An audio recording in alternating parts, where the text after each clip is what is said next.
안녕하십니까. 오늘 세미나 10프란 지난 시간에 이어서 분석에서의 타자 위상 마지막 시간을 알아보도록 하겠습니다.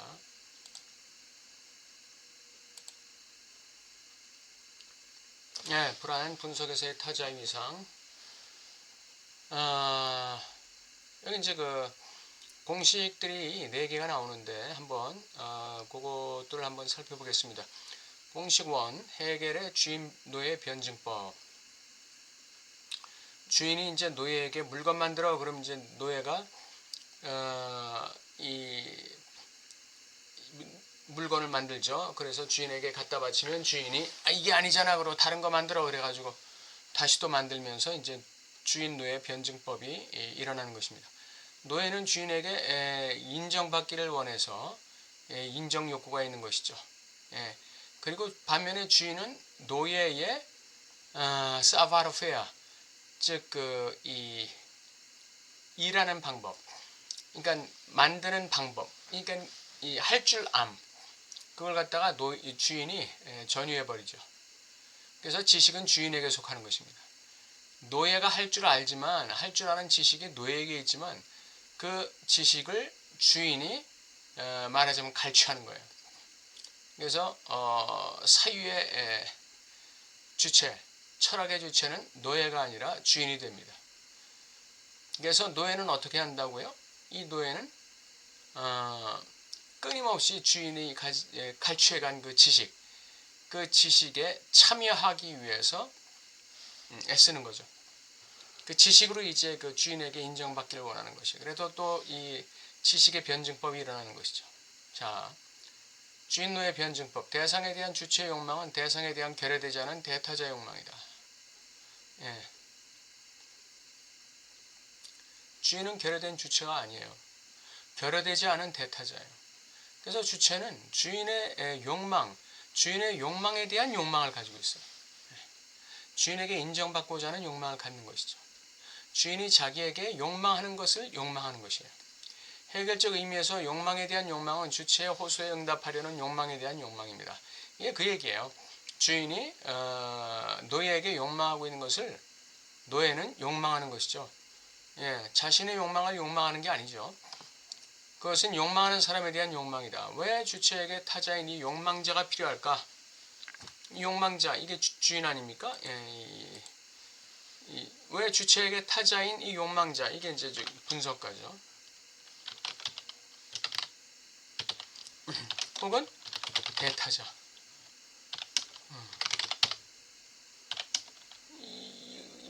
이런 사람들이 되는 거죠. 상관이라든지 주인, 대타자, 분석가, 자기보다 위에 있는 사람들, 사장.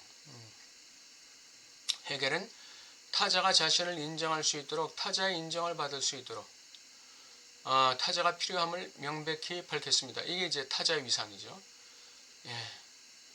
이는 타자가 A로 지정된 무언가를 제정할 것이라는 걸 의미합니다. 타자가 지목하는 대상을 주체는 욕망해야 되는 것이죠. 이는 욕망의 수준에 포함되는 것입니다. 내가 인정받는 바로 그곳에서 나는 대상으로만 인정받을 뿐입니다. 여기 조금 문맥이 띄었는데 이제 일단은 노예가 주인의 욕망하고 주인이 지정하는 대상을 이제 만드는 것이죠. 그러면서 이제 주인에게 인정받는 거예요.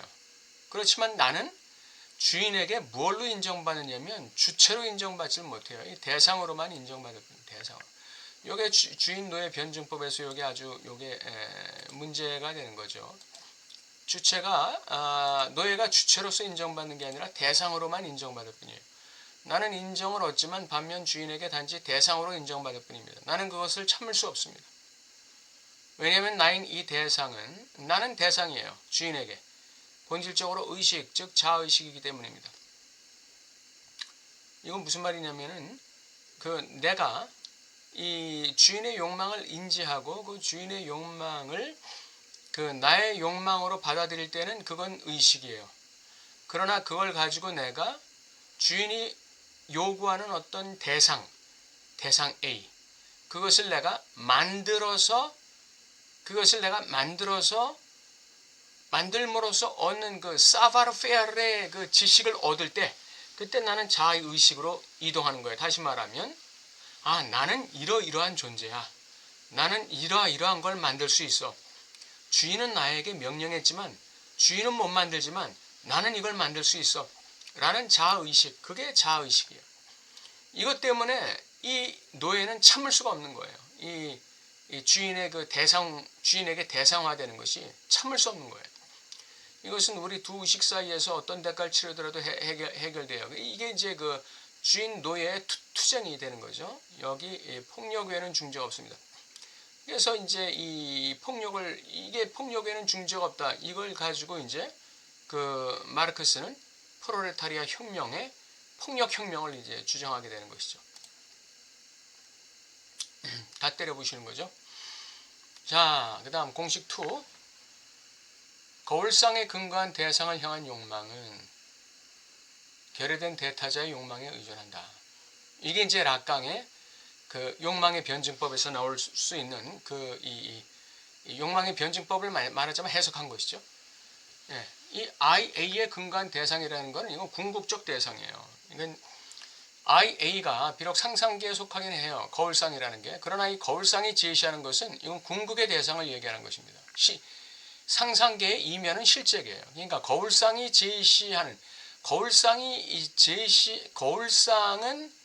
이제 상실되잖아요. 자라면서 인간에게서 거울상이라는 건 이제 상실되는 거예요.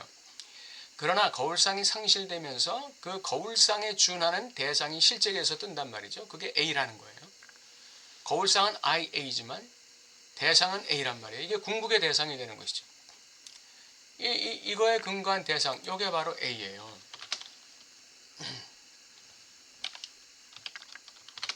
환상의 욕망 대상. 환상의 욕망 대상.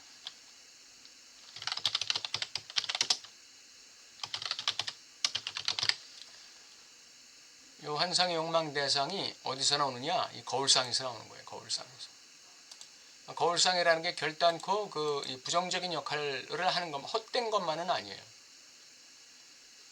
이걸 향한 욕망은 무엇을 통해서만 가능한가? 결여된 대타자의 욕망을 의존함으로써 가능하다 이거죠.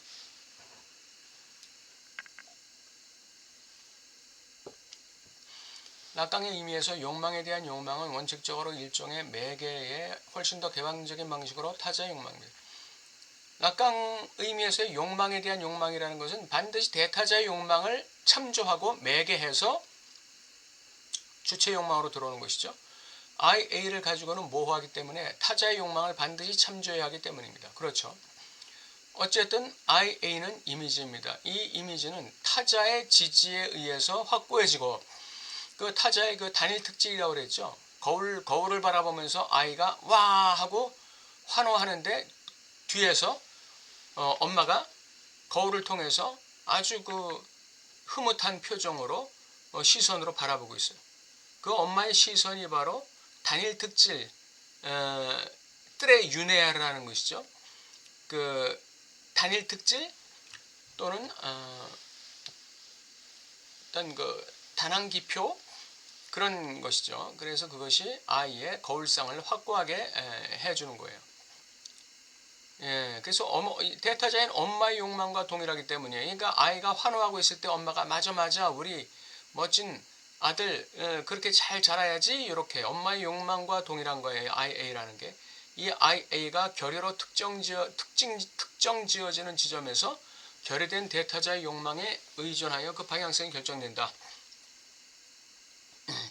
나를 바라봐주는 엄마 IA를 확고하게 만들어주는 엄마는 결여되지 않은 대타자예요. 대문자 A죠. 그러나 이 IA가 결여로 특정지어지는 지점에서라는 것은 거세 지점을 얘기하는 거예요. 아빠를 통해서 내 거울상이 말하자면 균열이 갈 때 그때 나는 어떻게 되는 거예요?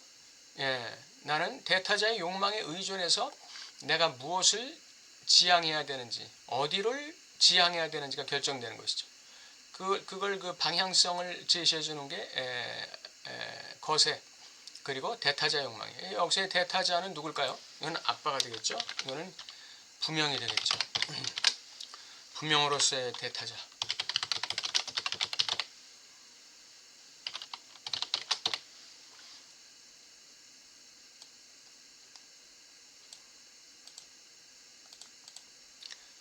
자, 이게 이제 락강의 공식, 그 욕망의 환상 공식에 근거한 그 주체의 욕망은 대타자의 욕망에 의존한다.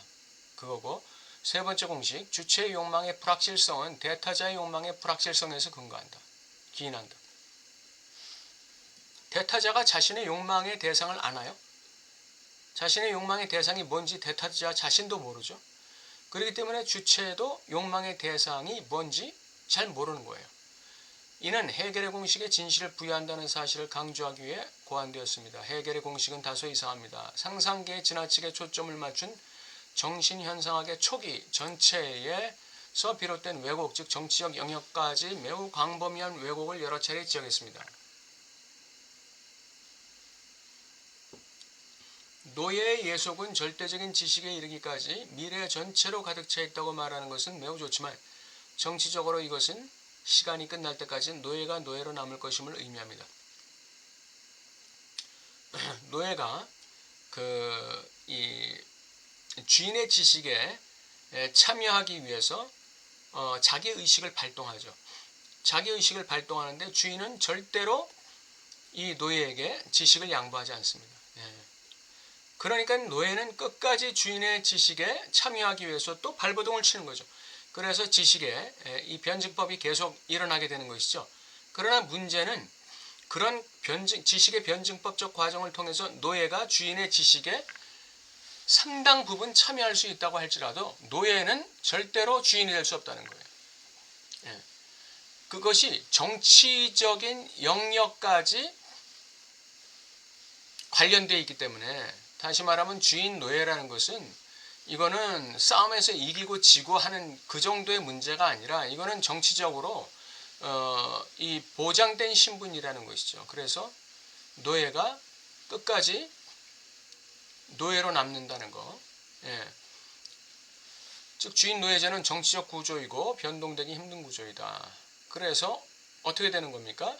이 세 번째 공식에서는 주체는 그 주체의 욕망의 불확실성, 이것은 대타자의 욕망의 불확실성에서 기인한다. 그래서 결국은 노예는 노예로 끝까지 남을 수밖에 없다. 주체가 되지 못한다는 것이죠. 그러나 락강에게서는 어떻게 됩니까? 주체가 처음에는 대타자에게 의존하지만 결국 주체는 주체가 되는 것이죠. 대타자에게 예속된 존재로 남지 않죠. 락강에게서는. 그러나 해겔에게서는 주인노예 변증법에서는 노예가 끝까지 노예로 남을 수밖에 없어요. 이것은 정치적인 연관성이 있기 때문에. 마지막 공식 네 번째, 영을 지향하는 주체의 욕망은 영을 지향하는 결여된 대타자의 욕망을 참조한다. 여기서 이제 불안이 관련되어 있다 이렇게 얘기해요. 즉 무를 향한 결여된 주체의 욕망은 그 자체가 애매모호하고 죽음 충동까지 요구하기 때문이다. 그런데 그 무라는 거 그게 결국은 뭡니까? 그 공허 아닙니까? 허무. 아무것도 아닌 거죠. 그게. 근데 왜 그렇게 그 죽음 충동까지 발휘하면서 무를 지향할까요? 거기에 주의상스가 있기 때문이죠. 인간은 죽음을 지향하는 존재 아닙니까? 죽음이 뭔가요? 무예요, 무. 내 돈도 무가 되고 내 권력, 명예, 인기, 지식 다 무가 되는 지점이 바로 죽음이란 말이에요. 그 죽음의 지점을 향해서 일로 매진하는 주체가 인간 아닙니까? 무를 향한 결여된 주체의 욕망은 그 자체가 모호하지만 죽음 충동을 발현해서 그 무의 자리에 들어가기를 원하는 거예요. 이게 인간의 근원적인 죽음 충동이라고 할 수 있는 것이죠. 다시 말해서 불안의 진리가 왜 여기서 나오느냐 하면 아무것도 아닌 헛된 것을 위해서 내가 죽음 충동까지 발현하면서 그 대상을 지향한다는 것은 우리에게 존재적인 불안을 갖다가 항상 그 불안을 갖고 행동하게 만드는 것이죠. 그 불안을 항상 갖고 그럼에도 불구하고 행동하는 거예요. 그 행동을 하면 할수록 물을 지향하는 욕망을 발현하면 할수록 불안한데 그럼에도 불구하고 그 욕망을 강박적으로 반복할 수밖에 없는 건 왜 그래요? 거기 주체에 쥐상스가 있기 때문에 그런 것이죠. 그러니까 인간은 그 쥐상스를 영원히 벗어날 수 없는 쥐상스에 종살이하는 인간이다 이렇게 볼 수 있죠. 락강과 헤겔의 용어에서 비슷하고 공통된 방식으로 나타나는 용어는 대상 A입니다. 욕망하는 대상, 주인도 대상 A를 만들라고 노예에게 명령하지 않습니까? 그런데 이제 그 주인이 만들라고 하는 거를 만들었는데 노예가 만들었는데 주인한테 가져오니까 주인이 마음에 안 드는 거예요. 그래서 계속 변증법이 일어나는 것이죠. 이 대상 A, 이거 욕망의 대상이다. 헤겔의 경우 자아의식의 과정에서 정확히 용납할 수 없는 난국 지점에서 대상인 주체는 회복 불가능하게 유한성으로 각인됩니다. 그러나 락강의 대상은 헤겔의 자아의식과는 다릅니다. 투쟁에 헌신하게 하는 종류가 아니라는 겁니다. 아까 말씀드렸다시피 그 헤겔에게서의 이 노예는 주체가 될 수가 없어요. 그리고 이 헤겔에게서의 그 노예는 대상을 전유할 수가 없는 것이죠. 그 대상을 전유할 수가 없는 거예요. 그 대상에는 물론 주인이 명령하는 그 대상도 있지만 자아의식도 있는 거예요. 자아의식도. 그 주체가 그 물건을 만들면서 획득하게 된 자기에 대한 의식 있잖아요. 예. 그것도 결국은 주인에게 하나의 보편적 지식으로 갈취당해 버리는 것이죠. 주인이 전유해 버리는 것이죠. 그래서 주인의 자아의식이 돼 버리는 거예요. 그러니까 주인의 자아의식과 노예의 자아의식이 서로 충돌하면서 변증법을 일으키는 것이죠. 그러나 그 충돌의 변증법을 통해서 노예가 주체가 될 수 있느냐? 주체가 되지 못하는 것이죠. 그러나 락강에게 있어서는 주체가 될 수 있는 것이죠. 무의식의 존재로 인해 우리는 욕망의 대상이 될 수 있습니다. 무의식의 존재로 인해 우리는 욕망의 대상이 될 수 있습니다. 그래서 무의식의 주체가 중요한 것이죠. 무의식의 주체인 우리가 유한성에 의해 이런 식으로 각인되어 있는 한에서도 우리 자신의 결여는 유한한 욕망이 될 수 있습니다. 결여 이퀄 욕망이 되는 것이죠. 그러나 그것이 무한성을 지향하지만 유한한 것이. 우리는 그것을 수많은 다른 방법으로 채울 수 없다는 것을 알고 있지만 약간의 공허함을 수반하는 결여는 다른 여러 가지 방법으로 채워질 수 있기 때문에 무한해 보입니다. 다른 여러 가지 방법이라는 건 대상이 다양화될 수 있다는 얘기예요.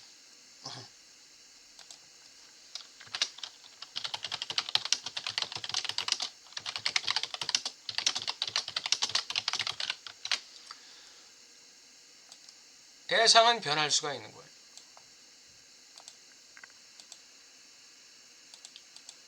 여러 가지 방식으로 채워질 수 있어요. 공허함이.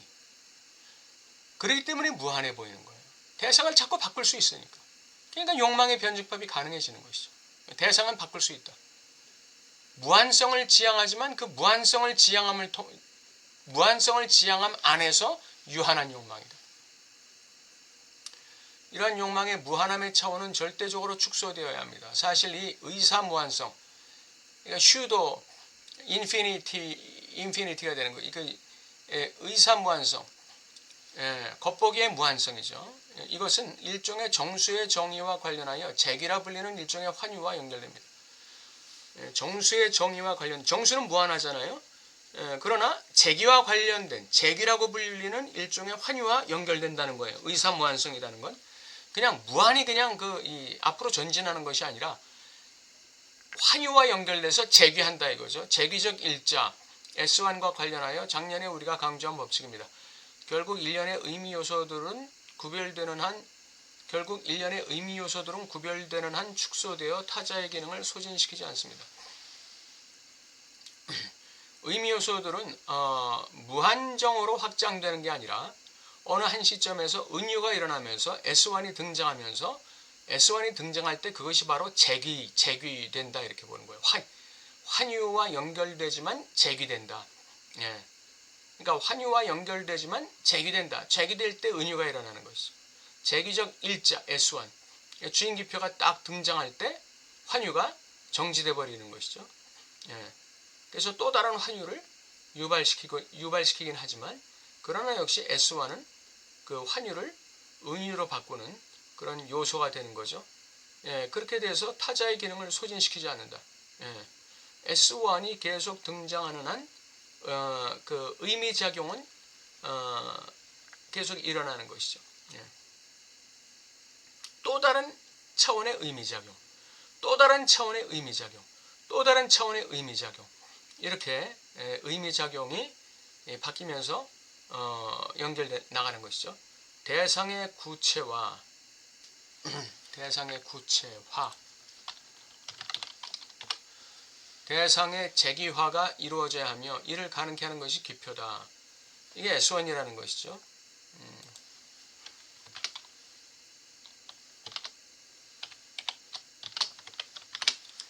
이것이 욕망의 무한함의 차원은 절대적으로 축소되어야 한다는 의미이다. 이 S1이 나오지 않으면 욕망의 무한함의 차원이라는 것은 욕망이 흩어지는 거예요.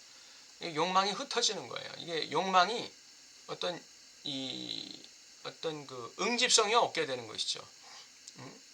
응집성이 없고 그냥 애매모호하게 그냥 막 흩어지는 거예요. 이건가 저건가 그건가 이렇게 난삽하게 산만하게 흩어지는 것이죠.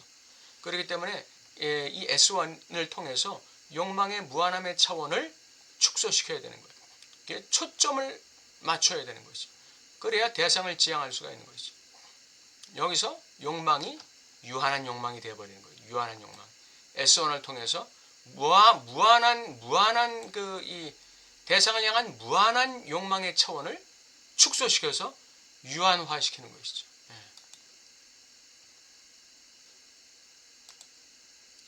유한화시킵니다.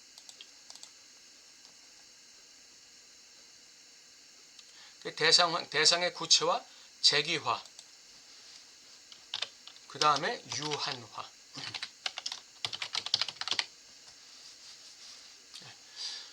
오늘 분석에서의 타자의 위상, 그러니까 이게 대상이 구체화되고 재기화되고 유한화가 이루어지기 위해서 대상이 필요하다는 것이죠. 대상과 그 대타자가 필요하다는 것이죠. 타자가 필요하다는 거예요. 타자와의 담론을 통해서 이 의미 사슬을 통해서 의미 연설을 통해서 S1이 주어질 때 그때 비로소 대상의 구체화, 재기화, 유한화가 이루어진다. 이게 이제 유한한 욕망이란 뜻이죠. 무한함의 차원 속에서 유한한 욕망이 되는 거예요. 오늘 분석에서의 대타자의 위상 두 번째 시간 살펴봤고 다음 시간에 이제 새로운 주제를 가지고 또 한번 살펴보겠습니다. 감사합니다.